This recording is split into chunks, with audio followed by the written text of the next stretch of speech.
สวัสดีครับยินดีต้อนรับสู่ช่อง ATS Channel นะครับกับพบกันอีกครั้งการ reaction ครับผมวันนี้กับพี่แฮมนะครับผมกับการ reaction ซีรีส์เรื่อง War of Wine นะครับผม EP ที่19นะครับเหลือ2ตอนสุดท้ายนะครับผมจะจบแล้วนะฮะแต่ตอนชื่อว่าเมียนะฮะก็ต้องรอดูนะคะ EP ก่อนนี้เราอยากจะเห็นผลลัพธ์ของการกระทำของอาชิมากๆเพราะอาชิเนี่ยคือเขาไปมีอะไรกับเฟิร์นก่อนเนาะชอบผู้หญิงเนาะแล้วอยู่ดีก็เทิร์นมาเพื่อจะมีอะไรกับตัวของโมสนะครับเพราะฉะนั้นตอนนี้เขากำลังทำให้คนสองคนน่ะรักเขาอะแล้วคนสองคนเนี่ยมันกำลังเหมือนกับว่าเหมือนเขากำลังแบบคบซ้อนเข้าใจปะผมรู้สึกตอนนี้แล้วโมสถ้ารู้ความจริงมันจะรู้สึกยังไงเฟิร์นรู้ความจริงมันจะรู้สึกยังไงตอนนี้คือแบบ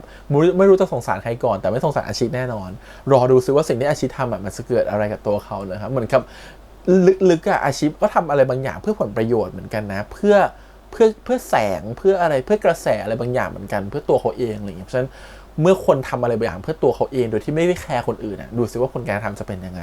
โอเคก่อนอื่นเลยนะครับผมขอขอบคุณก่อนนะฮะทาง Copy Bangkok แล้วก็ทาง AS Play ที่อนุญาตทำ reaction ได้นะครับไปดูกันเลยครับผมกับ War of Wine นะครับ EP ที่19ครับผมกับตอนที่ชื่อว่าเมียนะครับผมไปเลย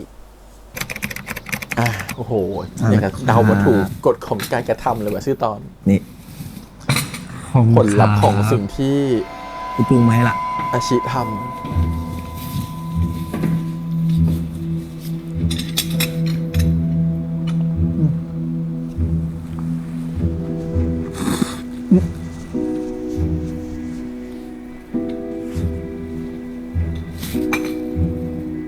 ไม่ต้อง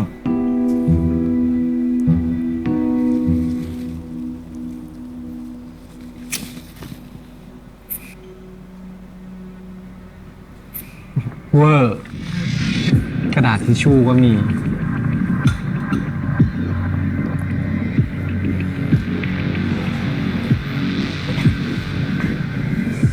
หรือว่าเฟิร์มเป็นแค่ความสนุกชั่วข้ามคืนเมื่อวานมันเหนื่อยอ่ะถึงห้องก็รีบนอนเลยขอโทษนะครับที่ไม่ได้ตอบแชทอ่ะใช่หรอเมื่อคืนเธอมีอะไรกับเขาไม่ใช่หรอไม่เป็นไร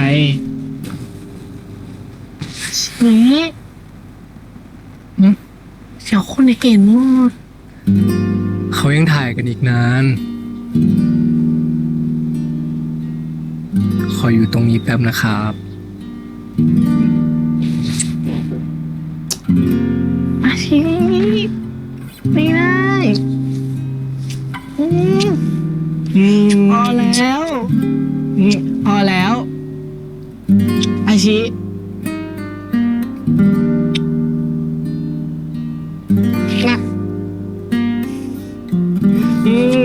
น้อย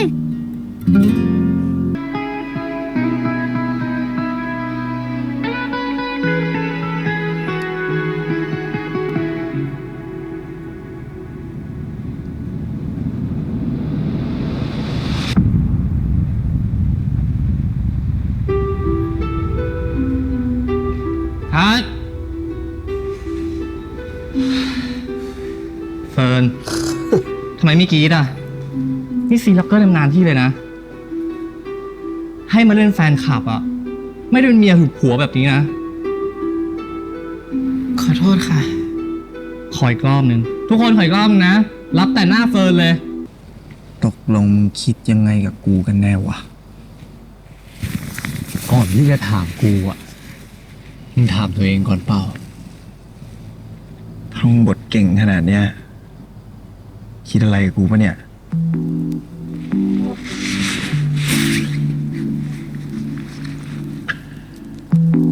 ไม่คิด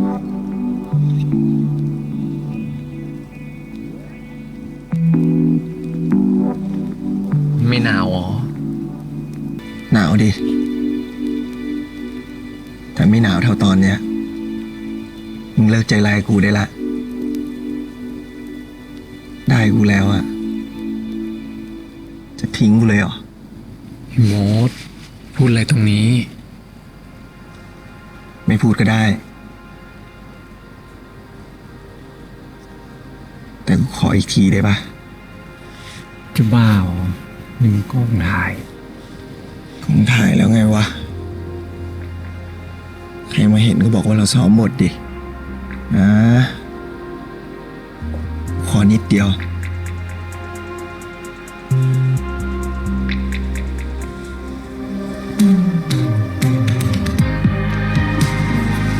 ตายดูไปนี่เริ่มแยกไม่ออกแล้วว่าเรื่องจริงเรื่องโกหกเรื่อง กล้าดิ การแสดงงงหมดแล้ว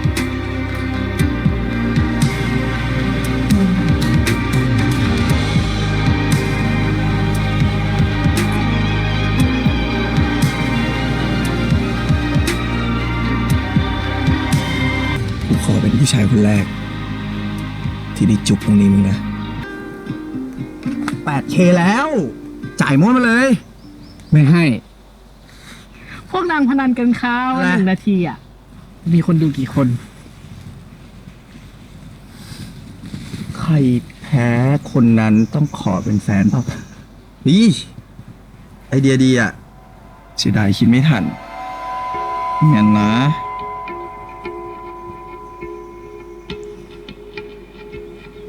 ขอกินข้าวเหรอคะ ใช่แล้วค่ะ วันนี้กับข้าวกองอร่อยมาก ใช่ครับ กองเรากับข้าวอร่อยมาก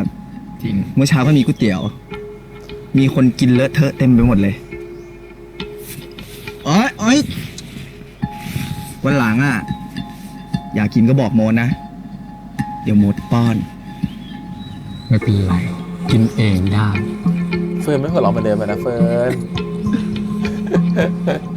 ลูกหมีเม้นอะไรอีกอ่ะ อยากคุยกับลูกหมีอ่ะ เขาถามว่าอาชีมากองถ่ายแล้วใครดูแลคุกกี้คะ ขี้แมวผีนั่นนะ ให้มันหากินเองเลย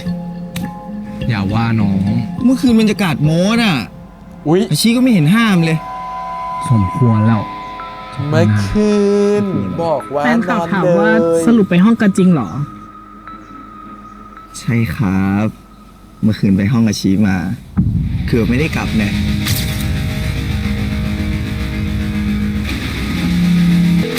จะมานอนด้วย แบตเราจะหมดอ่ะ เรื่องเมื่อคืนมา น้องอาชี พี่นิวเรียกหน้าเสร็จแล้วจ้า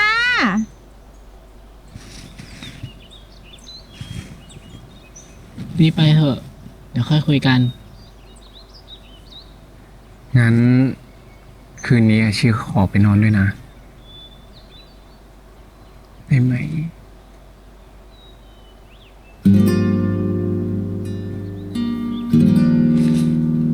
ลงแล้วนะ ได้ครับ ค่ะเชิญทางนี้ค่ะ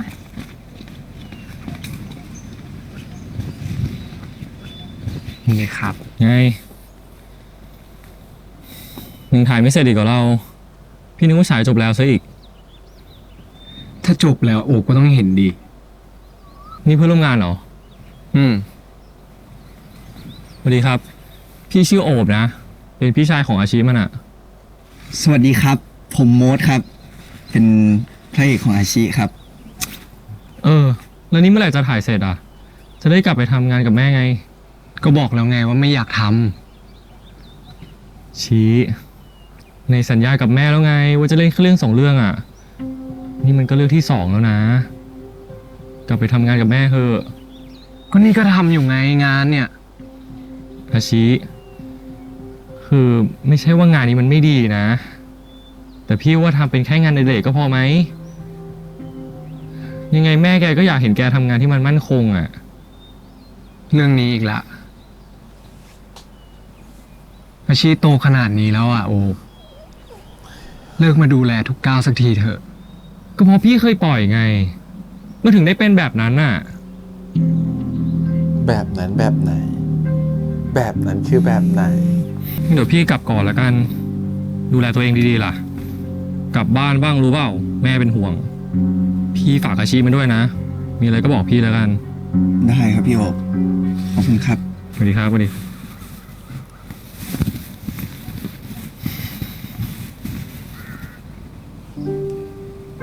โอเคปะเนี่ย โทษทีนะโอ้ผมขี้เป็นห่วงอ่ะ เคยมีเรื่องอะไรหรือเปล่าเขาถึงเป็นห่วงมึงขนาดเนี้ยเฮ้ยขอโทษ กูแค่ถามเฉย เกี่ยวกับสเก็ตบอร์ด ๆคือ ปะวะ จะช่วยอะไรมึงได้อะแต่ถ้ามึงไม่อยากเล่าไม่เป็นไรนะเว้ย ไม่เป็นไร ถ้ามึงอยากรู้จริงๆอ่ะ เดี๋ยวกูเล่าให้ฟังก็ได้ เรื่องมันเกิดขึ้นตอนกูอยู่ม .4 เฮ้ยชิ นี่มันน้องอาชีมสี่คนดังนี่นามาทำอะไรคนเดียวเหรอจ๊ะ ตอนนั้นกูเป็นเด็กแปลกแยก ไม่มีเพื่อน เดี๋ยวพี่สอนเล่นสเก็ตบอร์ด ชีวิตกูมีแค่การเรียน อ้าว เอาเปล่า ทำให้กูกลายเป็นเป้าหมายของพวกนักเลงในโรงเรียน กูยังจำได้ว่าวันนั้นกูกลัวมาก มาทุกคนเลย พวกมัน เนี่ย แท็กสเก็ตบอร์ดเข้ามาล้อมกูไว้ หลอกกูว่าจะสอนให้กูเล่น แต่จริงๆ พวกมัน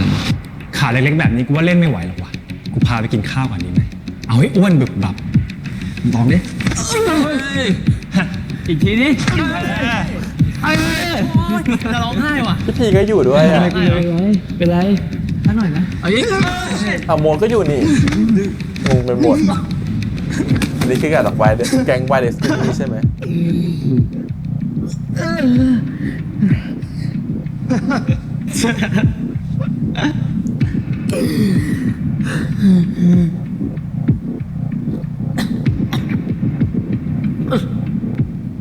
ไปกันเถอะ ถ้าโอบไม่เอะใจแล้วกลับมาช่วยกู กูก็ไม่รู้จะเกิดอะไรขึ้นเหมือนกัน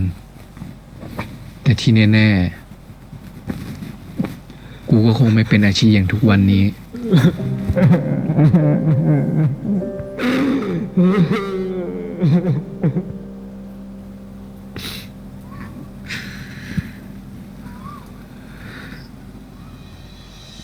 โชคดีที่วันนั้นโอบหากูจนเจออะเลยช่วยกูไว้ได้ทัน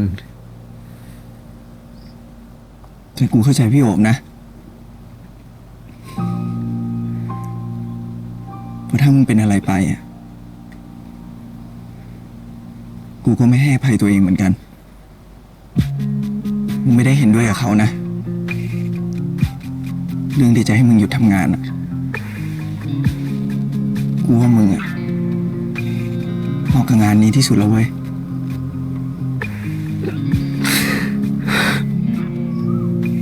เรามาเต็มที่กับเรื่องนี้กัน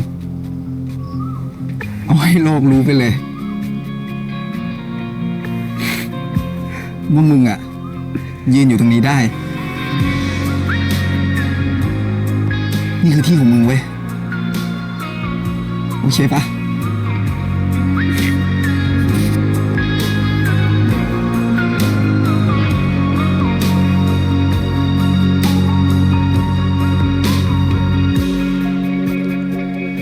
โอ้ย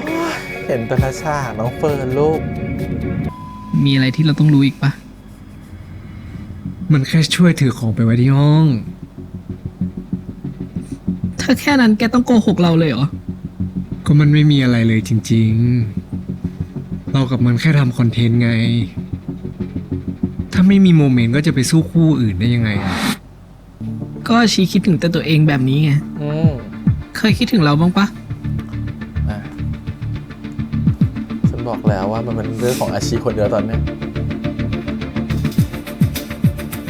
ตอนนี้เราไม่รู้จะคบแกไปทำไมแล้วอะโคตรไม่มีอนาคตเลย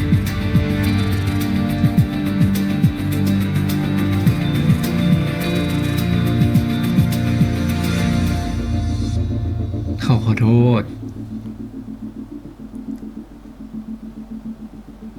เขาขอโทษจริงๆ เขาแค่อยากทำให้มันสำเร็จอะ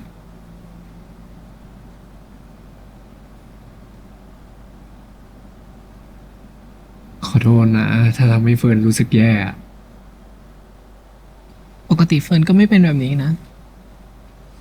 แต่วันนี้มันเป็นอะไรไม่รู้อะ น่าจะประจำเดือนมาลูกพี่ว่า อารมณ์มันจะไม่คงที่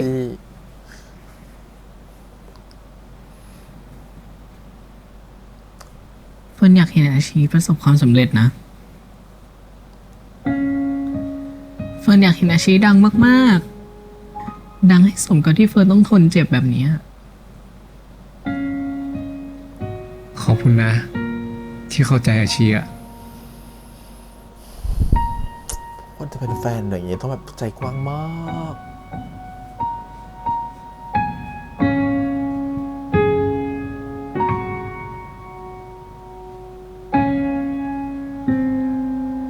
เอ้า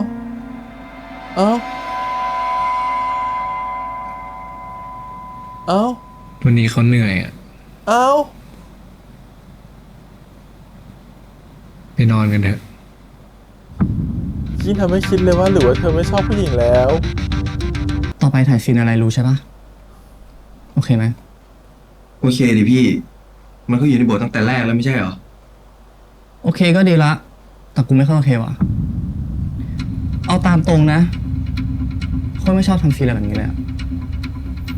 แต่จะพยายามทำให้ออกมาดีแล้วกันนะไงก็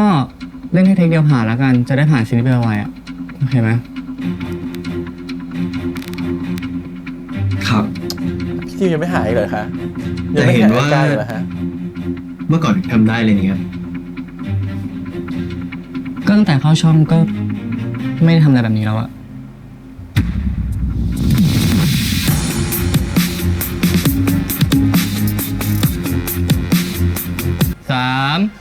2 and action ก็เป็นผลงานที่ดีและหลอกหลอนมาตลอดเดี๋ยวจะหนีจากสิ่งที่เคยทำ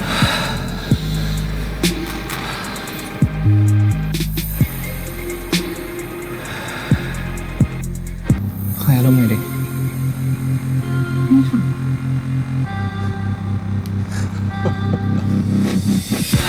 พี่นิวก็ acting เลิศอยู่นะพี่นิว พี่นิวคะคัดเลยไหมคะ โอเคครับซีนนี้ผ่านนะครับ ขอบคุณทั้งคู่นะครับสำหรับสปิริตอ่ะ ดีแล้วนะ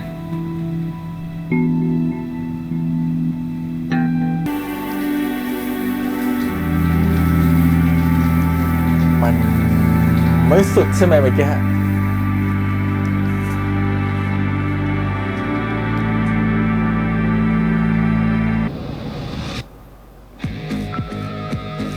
ก็คืออาชีอ่ะไม่เคยแบบไม่เคยมีอะไรจริงๆกับผู้ชายไงคือเหมือนกับมีแค่ในซีรีส์ที่ตัวเองทำงาน มันก็ไม่ไปถึงขั้นแบบเกินเลยใช่ปะล่ะแต่พอมันมีอะไรที่มันเกินเลยแบบมีเป็นเซ็กซ์จริงๆกับผู้ชายอ่ะคงติดใจอ่ะคงแบบชอบแบบนี้มากกว่ารู้แล้วว่าชอบแบบนี้อะไรเงี้ยกับผู้หญิงก็รู้สึกทำไม่ได้เหมือนเดิมแล้วรู้สึกว่ามันแบบฟิลมันไม่ใช่อะไรเงี้ยมันไม่มีความรู้สึกแบบอยากเหมือนกับเวลาอยู่กับผู้ชายอะไรเงี้ยสงสารเฟิร์นพูดจริง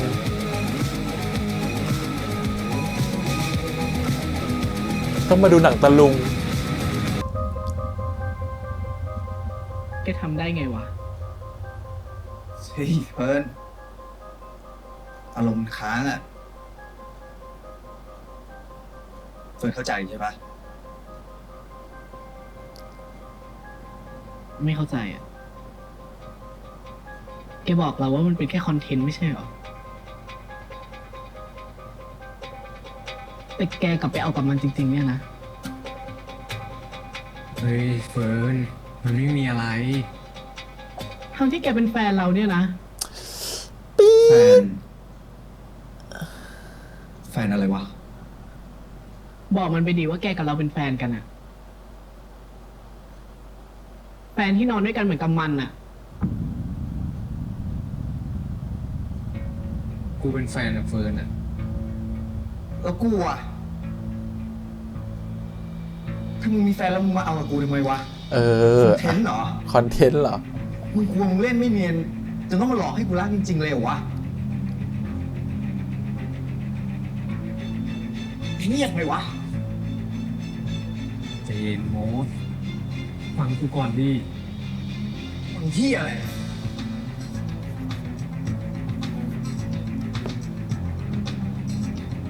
แกมีเราพร้อมกัน2 คนไม่ได้นะเว้ย ครบ3ไปเลยปะ ใครสำคัญกว่ากันวะ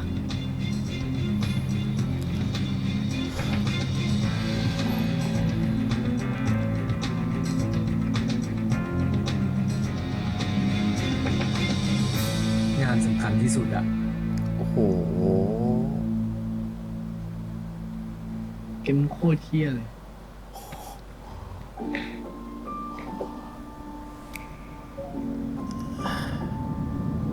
วอน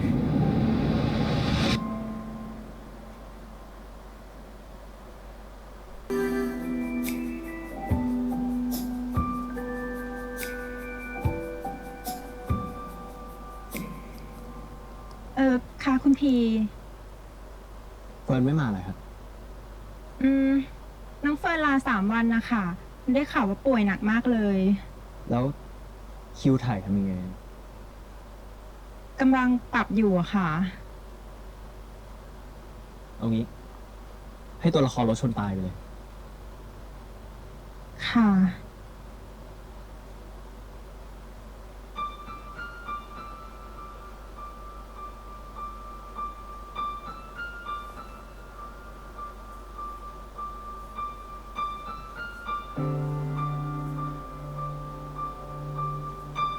อย่าบอกนะว่าท้อง เธอไม่ป้องกันกันเลยเหรอ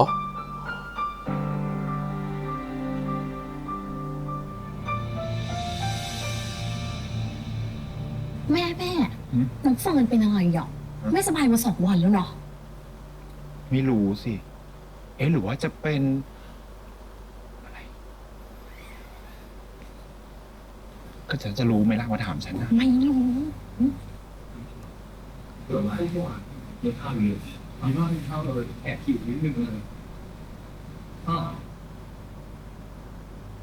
ไปกินข้าวกันปะ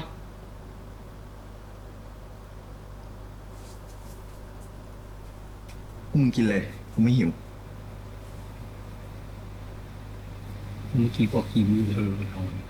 เฮ้ย นี่ข่าวอะไรเนี่ย เห็นกันหรือยังอะ เชี่ย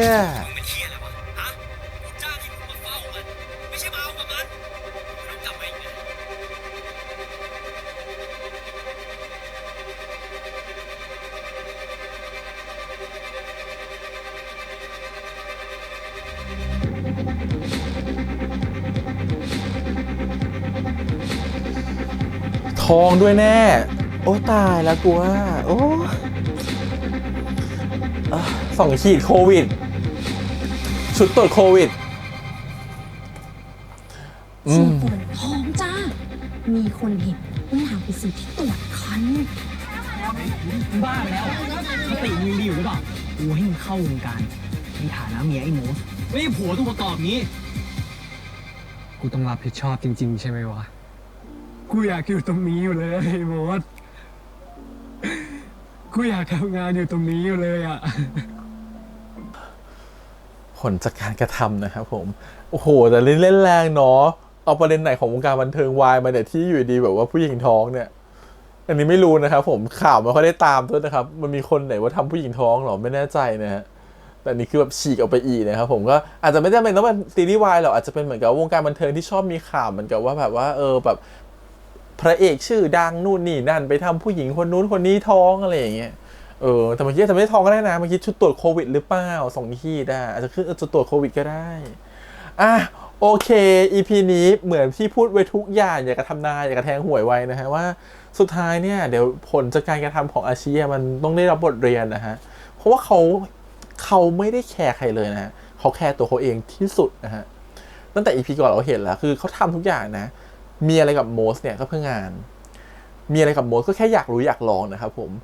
แล้วก็ทำกับเฟิร์นให้เป็นแฟนเขานะครับโดยที่ไม่ได้แคร์เลยว่าเฟิร์นจะรู้สึกยังไงเพราะมองว่าสิ่งที่เขาทำมันก็แบบไม่ได้เสียหายอะไรเฟิร์นก็คงจะไม่รู้สึกอะไรเดี๋ยวไปเคลียร์กับเฟิร์นได้คือทำทุกอย่างเพื่อแพชชั่นของตัวเองทำทุกอย่างเพื่อความรู้สึกของตัวเองโดยลืมไปว่าสิ่งที่ตัวเองต้องทำคืออะไรไหมในเมื่อตัวเองอยากจะเป็นดารานะครับตัวเองอยากจะเป็นศิลปินตัวเองอยากจะเป็นแบบว่าคนที่มีชื่อเสียงทำทุกอย่างเพื่อกระแสก็จริงแต่คุณควรอยู่ในกรอบของความดีหรือเปล่าคือมันไม่ใช่ทำทุกอย่างเพื่อจะแบบ drive ความเป็นตัวคุณออกไปแต่จริงๆมันต้องทำทุกอย่างในกรอบของคนที่เป็นดาราหรือศิลปินที่ดีหรือเปล่าเป็นคนดีหรือเปล่าแล้วคุณต้องทำให้คนอื่นเห็นแบบคือพ่อแม่ต้องภูมิใจในตัวคุณในการที่คุณเป็นศิลปินที่ดีไม่ใช่ศิลปินที่มีกระแส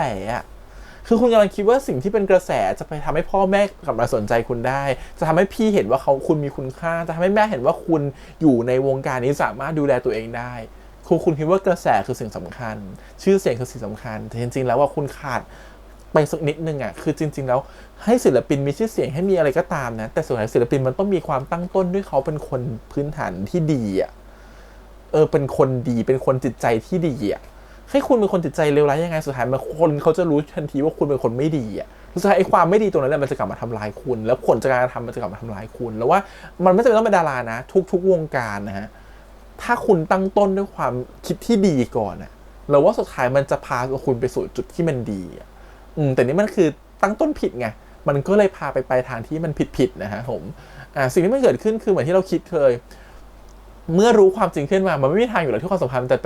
ป็นรูปของ3คนได้เนาะมันต้องมีคนหนึ่งที่เจ็บคนหนึ่งที่ต้องได้รับความสำคัญหรือสุดท้ายคุณจะไม่คบกับใครเลยแต่สุดท้ายมันกระทบต่อเรื่องงานไหมแทนที่คุณมีแฟนอยู่แล้วคุณมาทำกับโมสแบบนี้ให้ใจโมสแบบนี้เหมือนหลอกใช้โมสแบบนี้สุดท้ายมันก็กระทบกับงานคุณอยู่ดีเพราะฉะนั้นน่ะเหมือนที่พีเตือนเลยว่าสัญญาของการที่ไม่ให้มีแฟนมันสำคัญทำไมถึงสำคัญเพราะอะไรไหมเพราะว่าการที่คุณมีแฟนแล้วคุณคอนโทรลไม่ได้อะมันคือปัญหามันถึงเขา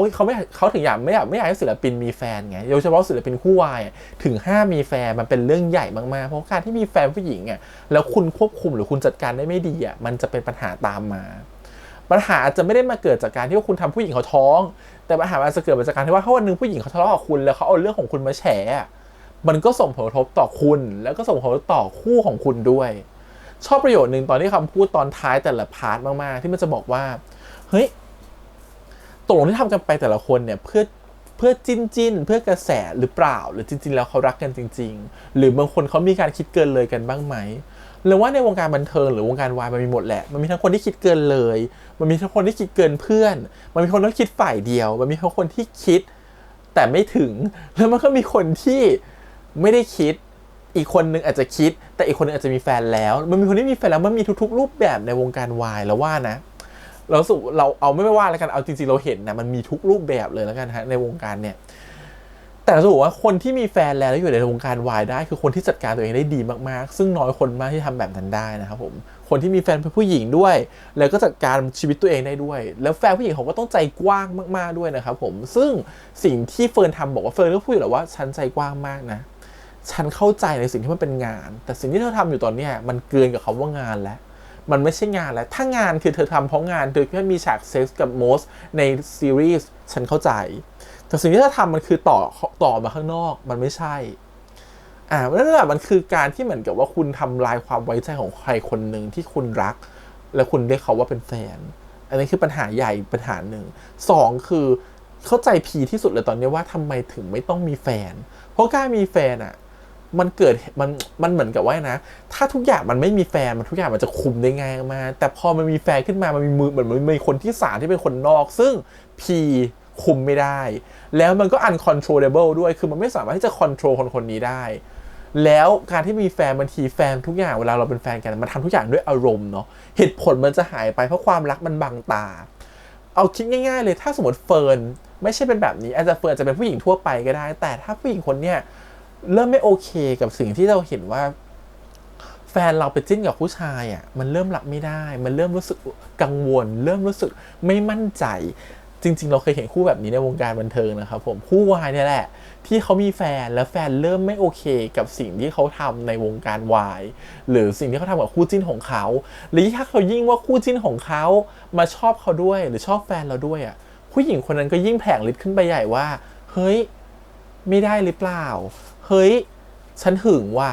เฮ้ยทำแบบนี้ไม่ถูกว่ะแล้วก็ยิ่งห่วงแฟนตัวเองเข้าไปอีกกลายว่าสุดท้ายนะแฟนตัวเองทำงานกับคู่จิ้นตัวเองไม่ได้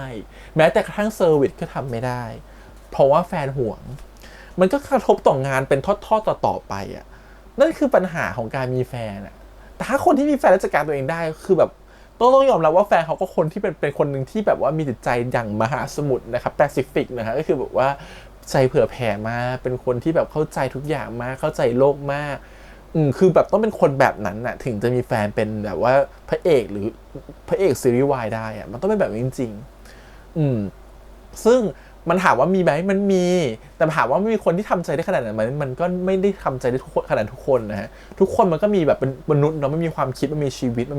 มีความคิดเป็นของตัวเองเพราะฉะนั้นมันยากมากที่จะบอกให้ทุกคนคิดเหมือนกันสุดท้ายเนี่ยมันก็มีทางเคสที่มันแบบ เหลวเคสที่พังไปแล้วแต่ก็เอาตัวรอดออกมาได้เคสที่โดนโจมตีโดนถล่มแต่ก็ยังโอเคสุดท้ายก็กลับมาได้คือมันมีหลายเคสมากที่เราจะเห็นในวงการวายนะฮะซึ่งอาชีก็คือหนึ่งในเคสแบบนั้นแล้วภาพที่มันออกมาว่ากองซีรีส์แต่มันต้องมีคนเห็นไงว่าโมสกับอาชีมีอะไรกันแล้วเป็นไปได้ไหมว่าเฟิร์นปล่อยข่าวหรือถ้าสมมติว่าเฟิร์นท้องแต่สมมติว่าอาชีไม่รับผิดชอบเฟิร์นจะปล่อยข่าวไหมว่าตัวเองท้องกับอาชีเฟิร์นจะปล่อยข่าวไหมว่าอาชีกับโมสมีอะไรกันในกองคือมันแบบเนี่ยมันคือปัญหาของการที่พอถึงวันหนึ่งแล้วอ่ะมันต้องมีเหตุการณ์อะไรบางอย่างที่ต้อง take action หรือต้องแสดงความรับผิดชอบอ่ะและเมื่อมีคนหนึ่งไม่รับผิดชอบในสิ่งที่มันเกิดขึ้นอ่ะและอีกคนหนึ่งโมโหและสาดโคลนใส่อ่ะมันก็จะเป็นแบบนี้แหละเราว่านี่คือปัญหาเราเข้าใจพีเลยว่าทำไมถึงต้องแบบตัดไฟแต่ต้นลมคือห้ามมีแฟนในสัญญาไปเลยว่า2 ปีแล้วคุณทำผิดสัญญาเนี่ยเรียกค่าเสียหายด้วยนะเพราะคุณมีแฟนอันนี้คือสิ่งสำคัญหลักๆที่แบบว่าทำไมพีถึงต้องทำแบบนั้นและพีก็เตือนด้วยว่าไม่ได้มีแฟนนะแม้แต่คู่จิ้นก็ควรแบบห้ามเป็นแฟนกันอะไรเงี้ยเพราะอะไรเพราะว่าสุดท้ายเห็นไหมพอเป็นแฟนกันแล้ววันหนึ่งถ้าทะเลาะกันขึ้นมาสมมุตินะเปรียบเทียบง่ายๆถ้าโมสกับอาชีเป็นแฟนกันแล้ววันหนึ่งอยู่ดีงอนกันทะเลาะกันกองแทบจะต้องเลิกเลยนะเพราะว่าไม่มีอารมณ์เล่นด้วยกันแล้วมันแบบโมโหกันงุนงิดกันมาทะเลาะกันเมื่อคืนอ่ะแล้วอยู่จะมาเข้าฉากเล่นด้วยกันมันทำไม่ได้หน้ามันออกอารมณ์มันค้างนี่มันเป็นปัญหาของการทำงานมากๆอ่ะมันคนที่จะแบบเป็นแฟนกันด้วยมันอาจจะเป็นแฟนหลัง after จากซีรีส์ดังแล้วเป็นแฟนกันหลังจากที่มันแบบมีชื่อเสียงแล้วหรือเป็นแฟนกันหลังจากที่มันจบไปแล้วอันนี้เราว่าเป็นไปได้แต่ถ้าเป็นแฟนกันก่อนเนี่ยโหชีวิตวุ่นวายนะฮะเลยเข้าใจว่าพี่บอกว่าอย่าเป็นแฟนกันดีกว่านะครับผมง่ายกว่าดูแลง่ายกว่าเพราะมันเป็นแบบนี้นี่แหละเพราะเธอนึกถึงว่าถ้าสมมติว่าคนที่แบบอินมากๆอินจัดกับในซีรีส์มากๆสุดท้ายออกมาคบกันอย่างเงี้ยโอเคเรารู้สึกว่ายังโอเคนะเพราะรู้สึกว่างานมันได้จบไปแล้วอย่างเงี้ยเราก็เห็นแล้วก็มีหลายด้วยนะมีหลายคู่นะที่เป็นแบบนั้นหรืออาจจะเป็นแค่แบบว่าค้างอยู่อารมณ์มันค้างอยู่หมายความว่ามีคนนึงพอมีเป็นเกย์แล้วพอไปชอบอีกคนไปเล่นด้วยกันแล้วรู้สึกว่าชอบอีกคนนึงแต่อีกคนนึงเป็นผู้ชายแท้ๆอย่างเงี้ยก็อาจจะรู้สึกว่ามันอยากจะแบบมีโมเมนต์กันต่อหลังจากที่ซีรีส์จบมันก็อาจจะมีแต่มันก็แบบอาจจะอยู่ไม่ได้ยั่งยืนนานนะครับความสัมพันธ์แบบนี้เพราะคนนึงเขาเป็นผู้ชายแท้ๆคนนึงก็เป็นเกย์อะไรเงี้ยมันก็จะไม่ได้อยู่นานขนาดนั้นแต่ถามว่ามันมีในวงการไหมมีแล้วเราโมดอาชีก็เป็นตัวอย่างอะไรที่มันคล้ายๆแบบนั้นแล้วพอมันเป็นแบบเนี้ยสิ่งที่มันเกิดตามมาคือพอความสัมพันธ์ของ2 คนที่ต่างคนต่างแบบต่างรู้สึกดีต่อกันไปแล้วอะแล้วก็พอมันเกิดแบบนี้ขึ้นมาแล้วอะแล้วอยู่ดีมาจับได้อีกคนหนึ่งโกหกอะมันก็จะเป็นแบบนี้เลยกองพังนะฮะแล้วคราวนี้กองซีรีส์เนี้ยไปต่อไม่ได้แน่นอน SS The Series คือพังแน่นอนอยากจะรู้เหมือนกันว่าพีจะจัดการกับเรื่องนี้ยังไงฮะแล้วพีจะเคลียร์ยังไงที่แน่พีไม่แคร์เฟิร์นแน่นอนพีต้องกำจัดเฟิร์นก่อนเป็นอย่างแรกแต่ปัญหาคือเฟิร์นท้องนั่นสิคือเรื่องมันผูกกับซันแน่นเลยคือมันผูกให้แบบอีพีหน้าต้นดราม่าแล้วอีพีหน้าคือแบบผลจากการกระทำของอาชีคือจะไม่เหลือใครอ่ะโมสก็จะไม่เอาด้วยวงการบันเทิงก็ไม่ได้อยู่ทำผู้หญิงท้องอีกต้องออกไปรับผิดชอบอีกแม่ก็จะไม่มาบอกว่าแกเป็นลูกฉันเพราะว่าทำให้แม่ขายขี้หน้าอีกแล้วแม่ก็แต่จะบอกว่าเนี่ยสิ่งที่จะทำเห็นไหมไหนบอกว่าจะยืนด้วยตัวเองได้ก็ยืนไม่ได้ต้องกลับไปหาแม่ต้องไปงอแม่อีกคือแบบนี่แหละผลจากการกระทำแค่ความผิดเดินก้าวผิดนิดเดียวมันพังหมดเลยนะฮะเป็นโดมิโนบางทีชีวิตคนเราก็แบบนี้นะบางทีเราเดินเรารอยได้ผิดแค่จุดเดียวอะหลังจากนั้นเนี่ยมันก็รอยผิดตลอดนั่นแหละมันไม่มีทางถูกเลยอะบางทีมันเวลาทำอะไรแต่ละครั้งมันต้องตัดสินใจแล้วตัดสินใจอีกคิดแล้วคิดอีกว่าสิ่งที่เราทำมันถูกหรือเปล่าและเซฟคือในเมื่อถึงบอกทุกครั้งว่าในเมื่อศิลปินคุณอยากจะเป็นศิลปินแล้วคุณอยากจะดังอ่ะคุณทำตัวให้เหมาะกับความดังนั้นแล้วคุณควรทำตัวให้เหมาะกับตัวเองคืออย่าเพิ่งไม่คิดเลยเรื่องมีแฟนเนี่ยอย่าเพิ่งทำงานหาเงินก่อนอย่างคิดในใจทำแค่นี้ก่อนให้มีชื่อเสียงทำงานหาเงินก่อนเป็นที่ตั้งอาจจะดีมากนะฮะเพราะเวลาพอมีความรักอ่ะอารมณ์มันจะมาเข้ามาเกี่ยวข้องและเหตุผลมันจะเริ่มหายไปเขาถึงห้ามกันบางที่เขาไม่ได้มีอยู่ในสัญญานะเขาก็แค่เตือนกันว่าอย่าเลยแต่ก็ยังสุดท้ายมันห้ามไม่ได้หรอกความรักมันเกิดขึ้นกับทุกคนเนาะแต่เหมือนกับแบบบางทีนะแฟนคลับก็ส่วนหนึ่งนะบางทีแฟนคลับก็ชอบเชียร์อัพนะแบบศิลปินมีแฟนได้แบบแฟนคลับโอเคแฟนคลับไม่ว่าเลยแบบมีแฟนแล้วก็ยอมรับความจริงมาไม่เป็นอะไรอย่างเงี้ยแต่ในทางปฏิบัติมันไม่ใช่แบบนั้นไงเพราะสุดท้ายแล้วถ้าศิลปินมีแฟนนะ1เขาก็ทำงานลำบาก2คนที่เป็นลูกค้าก็อาจจะไม่ซื้อเขาแล้วเพราะว่ามันขายจิ้นไม่ได้แล้วอ่ะคุณมีแฟนจริงๆแล้วอ่ะ แล้วถามว่าแฟนคลับจะรับได้ทุกคนไหมก็ไม่ใช่อ่ะแฟนคลับสมมติเขาจิ้นคู่จิ้นมาแล้วอยู่ดีว่าคู่แล้วมาอยู่ดีมาวันหนึ่งมารู้ว่าคู่จิ้นของเรามีแฟนผู้หญิงไงมันก็มีคนที่เป็นเมนคนนี้เขาคงจะรับได้แหละแต่ถ้าเป็นเมนคู่รับได้หรือเปล่ามันต้องกลับไปถามตัวเองเยอะๆนะฮะบางทีแฟนคลับอ่ะบางทีแฟนคลับทำให้ศิลปินหลงทางนะบางทีแฟนคลับแบบว่าชอบอวยแบบว่าไม่เป็นไรมันถึงยุคนี้แล้วพศนี้แล้วถ้าคู่วายเขาจะเป็นแบบว่าคนนึงเป็นผู้ชายแท้จะมีแฟนกันจะประกาศมีแฟนอ่ะไม่ติดเลยขอให้ออกมาพูดความจริงว่ามีแฟนก็พอปากมันพูดได้แหละทุกคนมันเชียร์อัพได้แหละมันโลกสวยได้แหละแต่พอในทางความเป็นจริงอ่ะมันเป็นแบบนั้นหรือเปล่าถ้าศิลปินประกาศตัวออกมาว่าตัวเองมีแฟนอ่ะมันจะมีงานต่อหรือเปล่าคนจะจ้างงานเขาต่อหรือเปล่าคนจ้างงานเขาคิดแบบเดียวกับแฟนคลับหรือเปล่าน่าคิดเนาะบางทีก็ต้องคิดเนาะมันถึงบอกไงว่าเนี่ยเราถึงเห็นว่าวงการเนี่ยถึงให้มีแฟนเขาไม่เปิดตัวว่ามีแฟนถึงให้มีแฟนเพศไหนก็ตามนะจะให้มีแฟนเป็นผู้หญิงแฟนเป็นผู้ชายเขาจะเป็นเกย์ไปเลยเขาถึงไม่เปิดตัวไงว่ามีแฟนเพราะว่าพอรู้ว่าถ้าเปิดตัวว่ามีแฟนน่ะความวุ่นวายมันจะบังเกิดต่อชีวิตนะฮะมันไม่ได้แบบเคลียร์กันง่ายๆนะฮะแต่ถ้าสมมติมันต้องใช้เวลาประมาณหนึ่งจนคนเรียนรู้ว่าอ๋อโอเคเธอมีแฟนแล้วพอไซเคิลมันกลับมามันอาจจะเป็นช่วงดวงตกไปก่อนในช่วงนึงแล้วค่อยๆกลับขึ้นมาแล้วก็กลับมาดีใหม่ถ้าคุณยังมีสุขภาพพอนะถ้าศิลปินคนนั้นจะมีเก่งมากพอยังมีงานให้เซิร์ฟทุกๆปีนะฮะเขาก็จะกลับมาได้แต่มันต้องใช้เวลาเนี่ยมันคือถึงแบบแทนที่จะเสียเวลาตัวนั้น 2-3 ปีคุณไม่ต้องเสียเวลาดีกว่าไหมคุณก็เลือกที่จะไม่มีเลยดีกว่าไหมมันคือหนทางปลอดภัยเพราะฉะนั้นบางทีศิลปินชอบหลงทางเพราะพวกแฟนคลับเชียร์อัพผิดๆถูกหรือปะเพราะไอ้คนที่เขาไม่ชอบเขาก็ไม่เชียร์นะกลายเป็นไอ้คนไม่ชอบสูงเป็นคนไม่ชอบ100,000 คนไอ้คนชอบแบบ10,000 คนเชียร์เอาอ่ะแล้วก็ได้ยินเสียงผิดไงเราคิดว่าอ๋อ10,000 คนเขาเชียร์เราว่ะ10,000 คนเขาชอบให้เขาทำแบบนี้ว่ะทำไปเลยเต็มที่สุดท้ายไม่ใช่จ้ะเขายังมีอีก100,000 คนที่ไม่ได้บอกคุณที่เขาไม่ชอบอ่ะเนี่ยมันคือสิ่งที่แบบว่ามันก็น่าคิดเพราะฉะนั้นถึงบอกว่าบางครั้งศิลปินบางคนที่รู้งานทำตัวถูกทำตัวเป็นอ่ะเขาตัดเรื่องพวกนี้ออกไปก่อนเลยบางคนนี่เลิกกับแฟนก่อนเข้าวงการอีกบางคนนี่คือรู้ว่าจะดังเนี่ยเลิกกับแฟนเลยก็มีหรือถ้าบางคนไม่เลิกกับแฟนก็ต้องจัดการตัวเองดีมากอ่ะต้องเก่งมากพอสมควรอะไรเงี้ยก็เราก็จะเห็นชัดๆว่าเนี่ยคือประเด็นของสิ่งที่มันเกิดขึ้นคือผลจากการที่มีแฟนอ่ะมันไม่ใช่เรื่องไม่ดีแต่มันผิดไทมิ่งมันผิดเวลานะครับผมแล้วพอมีแฟนขึ้นมาเขาก็กระทบต่องานจริงๆแล้วกระทบต่อความสัมพันธ์ของคู่ที่เป็นคู่จิ้นของเราด้วยก็ต้องรอดูว่าผล EP หน้าเนี่ยเราคิดว่าอาชิคงไม่ได้คู่กับโมสหรอกถึงจะคู่กันก็คือหมายความว่าโมสอาจจะกลับมาเห็นใจอาชิแล้วก็กลับมาคู่กันทีเนี้ยเราก็ต้องวิเคราะห์ต่อว่าแล้วทำไมอาชิถึงอยู่ดีไปชอบโมสได้เรารู้สึกว่าที่อาชิไม่จูบเฟิร์นเป็นคำตอบที่ดีมากๆนะหมายความว่าอะไรหมายความว่าอาชิไม่เคยมีแฟนเป็นผู้ชายเลยนะครับผมแล้วก็ไม่เคยมีความสัมพันธ์กับผู้ชายแบบที่เป็นเซ็กส์กับผู้ชายแบบจนจบนะฮะหมายความว่าอะไรเขามีเซ็กส์หรือมีเลิฟซีนแค่ในฉากที่เขาต้องเล่นแต่เขาไม่เคยแบบถึงขั้นที่ต้องมีอะไรกันจริงๆเขาไม่เคยกับผู้ชายเพราะฉะนั้นพอมันมีอะไรกับผู้ชายขึ้นมาเนี่ยอาชีเขาอาจจะชอบก็ได้อาจจะติดใจก็ได้มันก็มีหลายๆคนที่รู้สึกว่าฉันชอบผู้หญิงมาตลอดนะแต่พออยู่ดีวันหนึ่งฉันไม่มีอะไรกับผู้ชายขึ้นมาฉันชอบรสสัมผัสแบบนี้ว่ะฉันชอบการมีอะไรแบบนี้ฉันชอบความสนุกแบบนี้มันรู้สึกตื่นเต้นจังเลยมันดีกว่าการที่มีอะไรกับผู้หญิงอีกอะไรอย่างเงี้ยพอมีความรู้สึกอะไรแบบนี้เพิ่มขึ้นมาแล้วมันกลายเป็นว่าตัวของอาชีก็จะรู้สึกว่าเฮ้ยฉันชอบที่จะมีเลิฟซีนหรือฉันชอบที่จะมีเซ็กส์กับ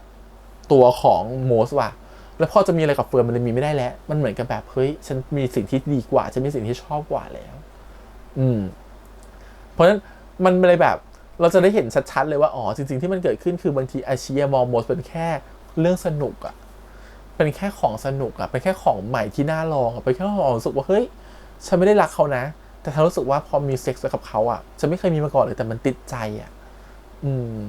เนี่ยมันถึงน่าสงสารไหมมันน่าสงสารทั้งตัวแบบทั้งเฟิร์นเองแล้วก็ทั้งตัวของโมสเองอ่ะน่าสงสารหมดเลยถึงบอกว่ายิ่งคุณทำร้ายคนแบบเนี้ยผลการกระทำคุณมันก็ต้องแรงขึ้นตามไปด้วยนะครับผมก็รอดูแล้วกันว่าจะเป็นอะไรจะโดนอะไรโอเคครับวันนี้ประมาณนี้นะครับผมก็ที่เหลือก็รายละเอียดยิบย่อยเนาะเช่นแบบพวกผู้กำกับนะครับคุณนิวอย่างเงี้ยก็แบบฉันไม่อยากจะกำกับอะไรแบบนี้แล้วฉันแบบเอียนมากถึงขนาดเอายาดมขึ้นมาดมอะไรเงี้ยบางทีบางคนก็ลืมรากของตัวเองไปเนาะว่าตัวเองดังมาจากอะไรดีมาจากอะไรแล้วก็ลืมสิ่งนั้นไปพยายามจะลืมว่าฉันเคยเป็นอะไรหรือบางคนเนี่ยก็ตั้งใจนะครับผมคือหมายความว่าอะไรหมายความว่าบางทีไอ้ความอดีตที่เป็นความสำเร็จของเขาอาจจะเป็นสิ่งที่เขาไม่ชอบเลยก็ได้อาจจะขัดใจเขาเลยก็ได้หรืออาจจะเป็นไอ้งานที่คนว่าดีอาจจะเป็นงานที่เขาไม่ชอบที่สุดในชีวิตก็ได้ มันเลยกลายเป็นว่าไอ้ชื่อเสียงที่มาจากงานนั้นนะที่คนอื่นที่เขาไม่ชอบแต่คนอื่นชอบอะมันกลายเป็นชื่อเสียงที่ติดตัวเขามาจนเขาก็รู้สึกว่าแบบอาจจะแบบไม่โอเคกับสิ่งที่มันเกิดขึ้นผู้กำกับเขารู้สึกว่าเฮ้ยฉันเกลียดงานชิ้นนี้จะตายอยู่แล้วฉันไม่อยากจะกลับไปเลยแต่งานชิ้นนี้อาจจะเคยได้รางวัลเนี่ยแต่ฉันเกลียดงานชิ้นนี้มากๆแล้วตอนนี้ฉันโตแล้วฉันอยากจะจับงานใหม่ๆแล้วไอ้งานนี้ฉันไม่อยากจะกลับไปทำอีกมันจะเป็นปมอะไรบางอย่างในใจของผู้กำกับคนนี้ก็ได้นะมันเราบอกไม่ได้เลยว่าจริงๆแล้วว่าผู้กำกับคนนี้เขารู้สึกอะไรแต่ก็ที่แน่ๆคือเขารู้สึกคือเขาไม่โอเคกับสิ่งที่มันเป็นอยู่อะไรเงี้ยที่เขาต้องมารับหน้าที่อะไรแบบนี้กับกองซีรีส์วายแต่ก็ไม่แน่ใจเขามาถึงผู้กำกับคนไหนในวงการบันเทิงนะเพราะเขาเอานิวมาเล่นโอเคครับก็ท็อปิกน่าจะมีประมาณนี้แหละครับผมก็บทท็อปิกหลักๆคือการกระทำของโมสจะนำไปสู่การกระทำของอาชิจะนำไปสู่อะไรนะครับผมปลายทางโอเคครับเดี๋ยวค่อยดูกันต่อในสัปดาห์หน้ากับตอนจบนะครับ War of Wine นะครับคิดว่า EP หน้าเข้มข้นแน่นอนครับทุกฝ่ายแน่นอนนะฮะเพราะว่าแต่ละคนคือมีปัญหาสุดเพราะคนหนึ่งก็คือแบบท้องอีกคนหนึ่งคือแบบ